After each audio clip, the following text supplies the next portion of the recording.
Hello everyone. तो आज हम शुरू करने जा रहे हैं क्लास 7 की एसएसटी चैप्टर नंबर 6। चैप्टर का नाम है लाइफ ऑन द अर्थ, पृथ्वी पे जिंदगी की शुरुआत। For millions of years our earth was a barren planet without any life. लाखों साल तक हमारी धरती बिना किसी जीवन के बंजर ग्रह थी। The first form of life appeared in water bodies belonging to the flora world. जीवन का पहला रूप वनस्पति जगत से संबंधित जल निकायों में दिखाई दिया। Gradually the plant life gave way to another form of life which is known as fauna. धीरे धीरे पौधे के जीवन ने जीवन के दूसरे रूप को जन्म दिया, जिसे हम जीव के रूप में जाना जाता है और उसे हम पशु साम्राज्य के रूप में भी जानते हैं। The relationship between the plant kingdom, animal kingdom and human being with their environment is known as ecosystem। तो एक दूसरे के साथ जो रिलेशनशिप जो प्लांट किंगडम का होता है, एनिमल किंगडम का और ह्यूमन बीइंग का होता है, उसे हम इकोसिस्टम के नाम से जानते हैं। और फिर the human being who first appeared on the earth surface where called homo sapiens. तो जो ह्यूमन बीइंग पहली बार अर्थ पे अपीयर्ड हुए थे, उन्हें हम होमो सेपियंस के नाम से जानते हैं। As we know the earth is the only planet in the solar system where life exist. जैसा कि हम जानते हैं कि पृथ्वी सौर मंडल का एकमात्र ग्रह है जहाँ पे जीवन मौजूद है। This living zone is known as biosphere. इस जीवित क्षेत्र को हम जीवमंडल के रूप में जानते हैं। Biosphere is divide into two kingdom, namely plant kingdom and animal kingdom. Biosphere को हमने दो किंगडम में डिवाइड किया है, एक होता है प्लांट किंगडम और एक होता है एनिमल किंगडम। तो एनिमल किंगडम को हम हिंदी में जीवमंडल बोलते हैं और प्लांट किंगडम को वनस्पति जगत बोलते हैं। They live together in complete harmony. वो एक साथ रहते हैं। In this zone, living things and non-living things are also dependent on each other for their existence। तो इस जोन में क्या होता है, जो लिविंग थिंग्स होते हैं और नॉन लिविंग थिंग्स होते हैं, वो एक दूसरे पर पूरी तरह से निर्भर होते हैं अपने जीवन के लिए, वहाँ अपने जीवित रहने के लिए। Plant prepare their own food with the help of non living things like sunlight, air and water. जो प्लांट होते हैं वो अपना खाना खुद बनाते हैं, और किसके प्रेजेंट में बनाते हैं, तो सनलाइट, एयर और वाटर के प्रेजेंट में बनाते। That is why they are known as food factory. इसीलिए इसे खाद्य कारखाना भी कहते हैं। Plants provide food for the animal to satisfy their basic needs. जो पौधे होते हैं वो अपनी खाने को प्रोवाइड करते हैं एनिमल के लिए, अपने बेसिक नीड को फुलफिल करने के लिए। Animals also provide soil nutrients with their remains which are helpful for the growth of plant. यहाँ पे जो जानवर होते हैं वो मिट्टी को पोषक तत्व भी प्रदान करते हैं जो पौधों की वृद्धि के लिए सहायक होते हैं। Human beings are the most important part of the biosphere as they derive all their basic needs from it. Human beings consume both plant food as well as animal food. It's the only form of life in the biosphere which has altered the environment according to its own need। मनुष्य जो है वो जीवमंडल का सबसे महत्वपूर्ण हिस्सा है, क्योंकि वे अपनी सभी बुनियादी ज़रूरतें इसी से प्राप्त करते हैं।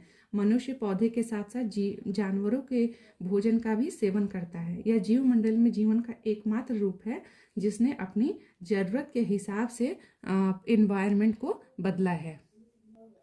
तो अब हम आगे करेंगे the plant kingdom. For studying the plant kingdom we can study different vegetation belt of the world। Vegetation includes forest, grassland, bushes and shrubs। They vary from place to place because of the variation in the climatic condition। तो ये जो वनस्पति जगत का अध्ययन करने के लिए हम दुनिया के विभिन्न वनस्पति क्षेत्रों का अध्ययन कर सकते हैं। वनस्पति में जैसे जंगल, घास के मैदान, झाड़ियाँ, ये सारी चीज़ें शामिल हैं। जलवायु परिस्थिति में भिन्नता के कारण वे जगह जगह अलग होते हैं। उदाहरण के लिए भूमध्य रेखीय क्षेत्र में जहाँ पूरे साल तापमान और वर्षा अधिक होती है, trees are tall and dense. This type of climatic condition helps in growth of plant and animal life.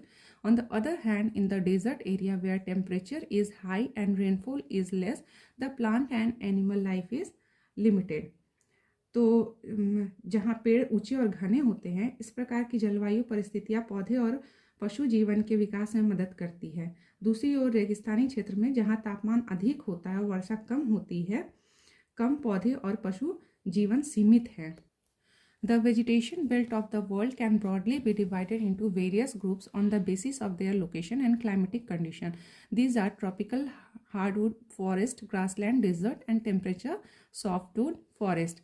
तो यहाँ क्या है कि जो वेजिटेशन बेल्ट है दुनिया का, वो डिवाइडेड हुआ है अलग अलग ग्रुप में। किस बेसिस पे? लोकेशन पे और क्लाइमेटिक कंडीशन के बेसिस पे ये डिवाइड हुआ है। ये जैसे कि ट्रॉपिकल हार्डवेयर फॉरेस्ट है, ग्रासलैंड है, डेजर्ट है, टेम्परेचर सॉफ्टवेयर फॉरेस्ट है। Tropical hardwood forest, these forests are found in tropical regions between 23.5 north to 23.5 south. On the basis of difference in climatic condition and vegetation, these forests can be divided into two groups. ये one जो है वो 23.5 degree % जो है उत्तर से 23.5% दक्षिण के बीच में उष्णकटिबंधीय क्षेत्रों में पाए जाते हैं। जलवायु परिस्थितियों और वनस्पति में अंतर के आधार पर इन वनों को दो समूहों में विभाजित किया गया है। नंबर 1 इक्वेटोरियल और tropical evergreen forest. These forests are found on the both side of the equator between 10 degree north and 10 degrees south latitudes. भूमध्य रेखीय और उष्ण कटिबंधीय सदाबहार वन, ये वन भूमध्य रेखा के दोनों ओर 10 डिग्री उत्तर और 10 डिग्री दक्षिण अक्षांश के बीच पाए जाते हैं। The main areas are Jarrah Basin in Africa, Amazon Basin in South America, and few islands in the Southeast Asia. These areas receive heavy rainfall throughout the year and the temperature remains very high. These forests remain green throughout the year. The trees are very tall. Main trees found in these areas are ebony, rubber and rosewood, etc. जो इसका मुख्य क्षेत्र Africa में जैसे basin, दक्षिण America में Amazon basin और दक्षिण पूर्व एशिया में कुछ द्वीप हैं। इन क्षेत्रों में साल भर भारी वर्षा होती है और तापमान बहुत अधिक रहता है। ये जंगल साल भर हरे भरे रहते हैं, पेड़ बहुत ऊंचे होते हैं। इन क्षेत्रों में पाए जाने वाले जो मुख्य पेड़ हैं वो रबर के होते हैं और रोजवुड होते हैं। Tropical deciduous forest. These forests thrives between 10 degree north to 23.5 north and 10 degrees south to 23.5 south latitude.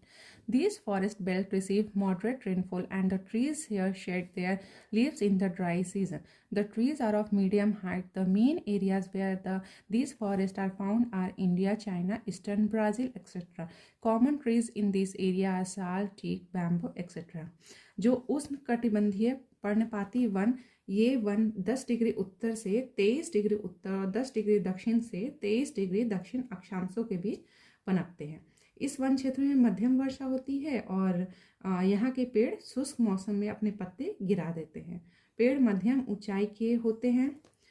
ये वन मुख्य रूप से भारत, चीन, ब्राज़ील आदि क्षेत्रों में पाए जाते हैं। इस क्षेत्र में आम पेड़, साल, बांस आदि शामिल हैं। तो आज की वीडियो अब हमारी यहीं तक रहेगी और बाकी की वीडियो अब हमारे नेक्स्ट पार्ट में आएगी। प्लीज़ अगर आपको हमारी वीडियो अच्छी लगी तो प्लीज़ उसे लाइक करें और सब्सक्राइब करें। Thank you.